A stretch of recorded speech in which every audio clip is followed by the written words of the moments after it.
Switching gears, gas prices hit another record high today, and they're showing no signs of slowing down. Here's what you can expect to pay according to AAA. The national average is $4.52. In Virginia, you'll pay $4.34 per gallon, and in Hampton Roads, it'll cost you $4.30. The jump at the pump is putting pressure on local cities to cover rising costs. Virginia Beach City Council is considering raising its fuel budget by more than $1 million to pay for gas for city vehicles.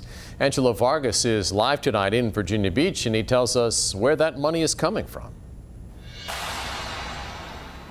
Well, that's right. City Council members are looking at two ways to make sure they have enough money inside the Virginia Beach Fuel Fund to make sure to keep these city vehicles going.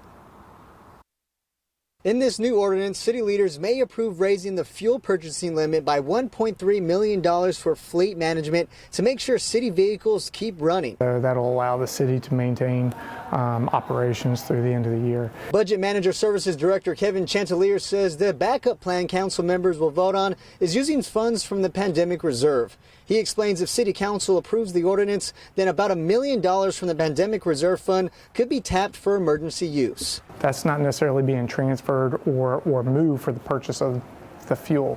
It is going to be only transferred if necessary to get departments to the end of this fiscal year with their operational needs. Chantelier says a fuel and energy fund is in place for the city's next fiscal year budget. And so they actually have a dedicated budget reserve, about $5 million, and it's a fuel and energy reserve for this very purpose.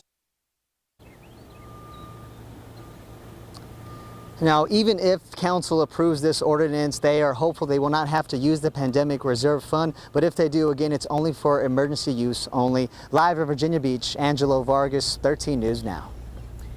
Well, a formal Virginia Beach City Council session is underway. And a vote on the ordinance is expected soon.